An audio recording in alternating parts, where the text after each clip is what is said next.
میرے نبی سے مسجد میں الگ نہیں، اکیلے نہیں، مسجد میں لوگوں کے سامنے ایک شخص پوچھتے ہیں یا رسول اللہ آپ کو سب سے زیادہ کس سے محبت ہے؟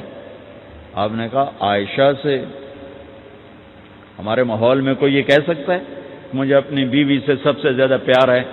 اس سے ویلے انہیں فتویٰ لا بے ران مرید آ گیا نہیں آئے ویکھو بھائی جان مرید آ گیا جی۔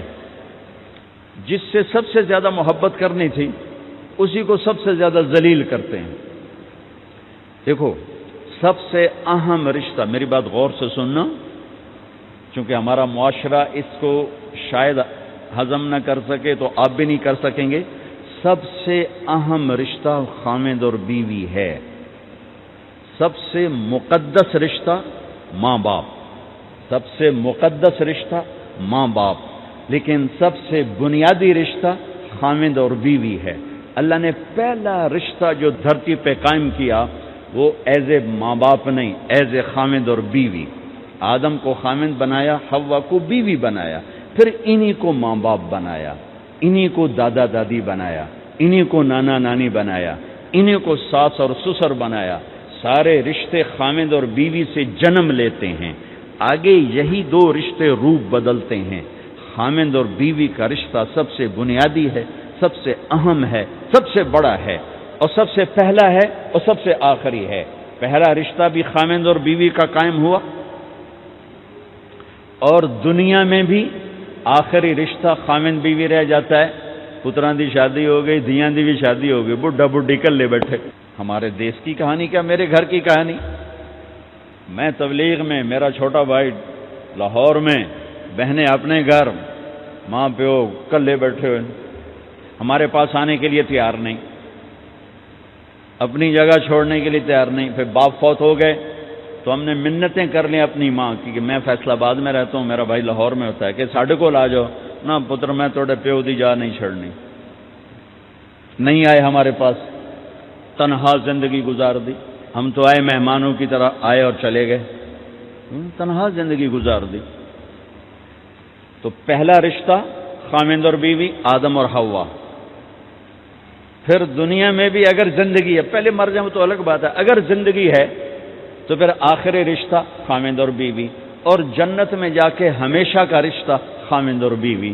ہر آدمی اپنی بیوی کے ساتھ اور ہر عورت اپنے خامد کے ساتھ جنت میں جوڑا جوڑا ہوں گے، بچے اپنی جنت میں، ماں باپ اپنی جنت میں، ساس سسر اپنی جنت میں، بھائی بہن اپنی جنت میں۔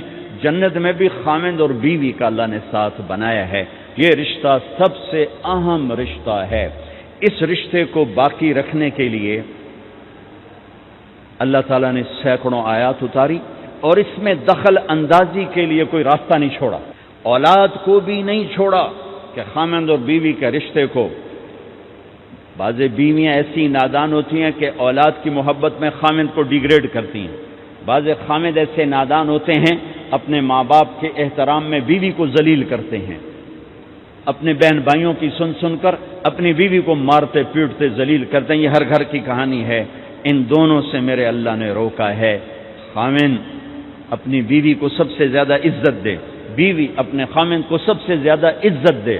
حقوق میں سب سے بڑا حق اب خامد اور بیوی کا ایک دوسرے کے ساتھ جوڑا گیا ہے کہ ان سے نسل چلنی ہے، ان سے نسل چلنی ہے۔ آپ حیران ہوں گے، بیوی کے ذمے خامد کی روٹی پکانا شریعت نے نہیں لگایا، تو خامد کے ماں پیو کی روٹی کیسے ذمہ ہوگی؟ خامد کے بہن بھائیوں کی روٹی کیسے ذمہ ہوگی؟ کتنی بہنوں نے گھر اجاڑ دیے بھائیوں کے، کتنے ساس سسر نے اپنے بیٹے کے گھر اجاڑ دیے۔ یہ چاروں طرف پھیلی ہوئی کہانیاں بتا رہا ہوں، کوئی خواب نہیں سنا رہا ہوں، کوئی باہر کی زندگی نہیں بتا رہا ہوں کہ جوائنٹ فیملی سسٹم بہت اچھا ہے اگر شریعت کا پتہ ہو، اور بہت برا ہے اگر شریعت کا پتہ نہ ہو۔ چڑا چڑی بھی اکٹھے ہوتے ہیں تو گھونسلہ الگ بناتے ہیں کہ سات سورا کے دائیں سرتے نہ آ پاوے۔ ہمارے دوست ہیں مار ظفر حراج، میں تو ان کی بات سن کے حیران ہو گیا، کوئی دین کا پتہ کوئی نہیں، شریعت کا پتہ کوئی نہیں، بہت شریف آدمی، ہمارے قریب پڑوسی ذمہ دار ہیں۔ تو ان کے بیٹے کا نکاح پڑھا ہے، میں کہ جیسے ابھی عزیز کا نکاح پڑھا ہے نا، ان کے بیٹے کا نکاح تھا، تو ابھی مہمان نہیں آئے تھے تو میں سے بیٹھے تھے، تو مجھ سے کہنے لگے مولانا صاحب میری بیگم میں نے آخیا کہ گل سن آپ ہن ہنڈ گئے ہیں، ان کر میرے پتر دا گھر وکھرا بنا، او نہ ہوئے اساں کہے دی دھی لائے تے آئیے تو مڑ اساں اودے تے سر تے بیٹھے ہوئیے، پہلے میرے پتر دا گھر وکھرا بنا، او دی ڈولی وکھری لایا تو مڑ میں شادی کرساں پتر دی۔ چلو وہ تو طاقت رکھتے تھے، انہوں نے الگ گھر بنایا۔ شریعت نے یہ عورت آنے والی لڑکی کا حق رکھا ہے کہ اگر خاوند کے پاس طاقت ہے تو اس کو الگ گھر دے۔ اگر وہ ڈیمانڈ کرے کہ آپ مجھے الگ گھر لے کر دیں تو یہ ماں باپ کی نافرمانی نہیں، یہ حق تلفی نہیں، اس آنے والی کا حق ہے کہ اس نے تیری نسل کو سنبھالنا ہے۔ اگر یہ ساس کے بھی سنیں، سسر کے بھی سنیں، نندوں کے بھی سنیں، دیور کے بھی سنیں، پھر تیرے بھی سنیں، تو یہ تو پاگل ہے، یہ بچے کہاں سے پالے گی؟ یہ بچوں کی تربیت کب کرے؟ یہ تو دن کو روئے گی کہ سس ہے آکھے، رات کو روئے گی سو رہے آکھے، اگلے دن آکھے گی میں نے تو تیری بہن ہے آکھے ہے۔ تو اس کو تو بچے پالنے کا وقت نہیں۔ ہماری نسل کیوں برباد ہو گئی؟ کہ ماؤں نے اپنی ڈیوٹی چھوڑ دی ہے۔ 3 سال کا بچہ سکول میں ڈالنے لے، بلا سکول والوں کیڑی فکر ہے، انہوں نے پیسے لے کے انہوں کھڈاونا۔ میرے نبی نے کہا 7 سال تک تو نماز بھی نہ کہو، گلے سے لگا کے رکھو۔ 7 سال تک نماز بھی نہ کہو، بس اس کو قریب کرو، قریب کرو، قریب کرو، 10 سال میں جا کے نماز کہو۔ 3 سال کے بچے کو ڈالتے ہیں اسکولوں میں، اس کے لاشعور میں ماں باپ سے نفرت پیدا ہو جاتی ہے۔ یہ میری اب بیتی ہے، اللہ نے مجھے تبلیغ میں لگا دیا تو شریعت پڑھنے کے بعد اللہ نے میرا سر جھکا دیا، ورنہ میں تو بالکل باغی ہوتا۔ تو میرے نبی فرما رہے ہیں 7 سال تک نماز بھی نہ کہو، بس سینے سے لگا کے رکھو تاکہ تمہاری صفات منتقل ہوں اور تمہاری محبت ان کے اندر منتقل ہو۔ تو جب بیوی پر پورے گھر کا بوجھ پڑ گیا تو وہ اپنے بچوں کو کب پالے گی اور بچوں کی کب وہ تربیت کرے گی؟ وہ تو صبح سے شام تک چولہے پر تھک چکی ہے، اور اوپر سے جو تانے ہیں وہ الگ ہیں، جلی کٹی، کبھی ساس کہہ رہی، کبھی سسر کہہ رہا، کبھی بہنیں، کبھی دیور، تو وہ تو بالکل بیچاری پاگل ہو جاتی۔ کہیں اس کا الٹ بھی ہوتا ہے، آنے والی ایسی آتی ہے کہ پورے گھر کو تباہ کر کے ماں باپ کو بھی دھکا دلا کے اپنے خامند کو لے کے نکل جاتی، ایسا بھی ہے لیکن یہ بہت کم ہے۔ ابتدائی رشتہ خامند اور بیوی ہے، خامند اور بیوی یہ ابتدائی رشتہ ہے۔ اللہ نے آدم کو بنایا اور حوا کو ساتھ بیوی بنایا، اولاد بعد میں دی۔ اور ایک اور بات، آدم کو بنا دیا مٹی کا پتلا کٹھا کر کے، مٹی کٹھی کر کے پتلا بنا دیا، 40 سال کے بعد روح ڈالی، چل بھائی جا جنت، اور اکیلے بھیج دیا، بیوی نہیں دی۔ حالانکہ اللہ چاہتا تو ساتھ ہی حضرت حوا کی مٹی کا ڈھیر بھی لگا دیتا، اس کا پتلا بھی تھپ دیتا، فرشتوں سے تھپوا دیتا، اور پھر 40 سال کے بعد دونوں کو کٹھا جنت میں ڈالتا۔ بہت سارے پیغام، اس میں بہت سارے پیغام، تاخیر ساتھ نہیں بنایا، دیر سے بھیجا، انتظار قدر کو بڑھانے کے لیے کہ عورت کی قدر کرنا، کمزور ذات ہے، کمزور مخلوق ہے، قدر کرنا۔ دوسرا، پہلے دن پتلا نہیں بنایا کہ ننگا پڑا ہو، عورت کا پتلا ننگا ہو، مٹی کا ہو، پتھر کا ہو، تو اس میں کیا کشش؟ تو ان مرد کے لیے کشش کوئی نہیں، تو فرشتوں کو کیا کشش تھی؟ پہلے دن سے عورت کو پردے میں بنایا، بے پرد نہیں کیا، بے پرد نہیں کیا، اس کا پتلا نہیں بنایا، اسے ننگا نہیں چھوڑا، اس کو پہلے دن سے کورڈ۔ اور کیسے بنایا؟ فرشتوں کو کی آنکھوں پہ پردہ اور آدم کو سلا دیا۔ آدم علیہ السلام سوئے ہوئے ہیں، فرشتوں کی آنکھوں کے سامنے پردہ ڈال دیا گیا۔ جب آدم اٹھے ہیں، اور ایک اور بات، جنت میں رہ کر بھی آدم علیہ السلام کا دل نہیں لگتا تھا، اداس اداس رہتے تھے۔ اماں آئی تو بابے دا دل لگا، تو اداس رہتے تھے جنت میں۔ جب آنکھ کھلی تو اپنے لیفٹ سائیڈ پہ ایک خاتون، سر سے لے کر پاؤں تک لباس میں۔ آپ نے سنا ہے نا، یوسف علیہ السلام دنیا میں سب سے خوبصورت ہستی پیدا کیے گئے، یہ مردوں میں، عورتوں میں سب سے خوبصورت حضرت حوا کو پیدا کیا گیا۔ کون ہے؟ کہتے ہیں اللہ کی آدم تیری بیگم، کون ہے تیری بیگم؟ نکاح پڑھایا، پھر کہا آدم مہر ادا کرو، تو انہوں نے پوچھا کیا مہر دوں؟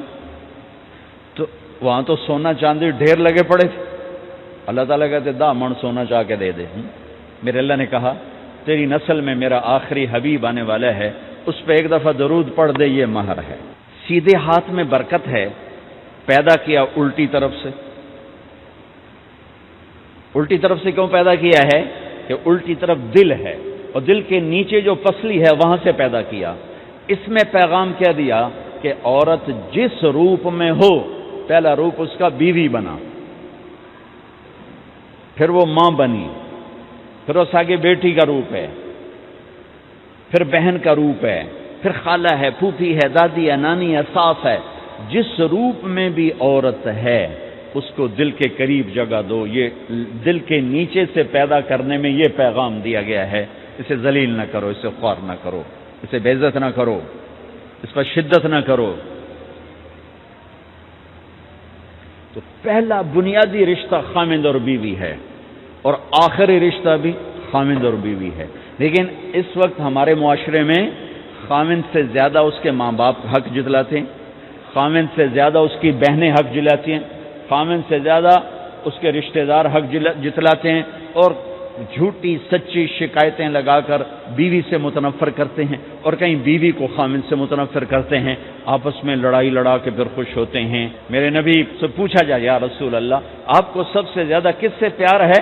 تو آپ نے کہا عائشہ سے. اللہ، وہ جھینپ کے کہنے کے نہیں، میں پوچھ رہا ہوں لوگوں میں آپ کو کس سے زیادہ پیار ہے؟ تو آپ کہتے ابو بکر سے. تو آپ نے پھر کہا ابوہا، مجھے عائشہ کے باپ سے زیادہ پیار ہے. پھر پہلے عائشہ کا تو پھر کہتے ابو بکر. تو آپ نے کہا نہیں، ابوہا، مجھے عائشہ کے باپ سے سب سے زیادہ پیار ہے. یہ آپ کو میسج دیا ہے کہ گھر کی زندگی کیسے ہوتی ہے. کوئی عشق نہیں چڑھا ہوا تھا، میسج ہے نا. ہم عائشہ چھوٹی عمر کی تھیں، ان کو آٹا گوندھ کے دیتے تھے، آٹا گوندھ کے دیتے تھے. پھر جب ان کو آٹا گوندھنا آ گیا پھر چھوڑ دیا. پھر ان کو سامنے بٹھا کر لقمے بنا کے کھلاتے تھے. پھر ہم عائشہ رضی اللہ تعالیٰ عنہ کوئی گوشت کا ٹکڑا، وہاں بڑے بڑے گوشت کے ٹکڑے پکائے جاتے تھے، تو کوئی گوشت کا ٹکڑا اٹھایا اور ایسے 2-4 جگہ سے نوچا اور پھر رکھ دیا. سارا کھایا نہیں جاتا تھا تو اللہ کے نبی اسی کو اٹھاتے اور حضرت عائشہ کو دکھا کر جہاں سے حضرت عائشہ نے نوچا ہوتا تھا وہاں سے یوں کاٹ کے دکھاتے تھے. پھر عائشہ رضی اللہ تعالیٰ نے گلاس اٹھایا پانی پینے کے لیے، جہاں ہونٹ لگائے پہ گلاس رکھ دیا. بڑے بڑے گلاس ہوتے تھے تو حضرت ہمارے نبی اٹھاتے تھے، جہاں عائشہ کے ہونٹ لگے ہوتے تھے وہاں ہونٹ لگا کے پانی پیتے تھے. یہ آپ کو سکھانے کے لیے ہے. اپنے گھر والوں کے ساتھ بیٹھ کے کھانا کھاتے.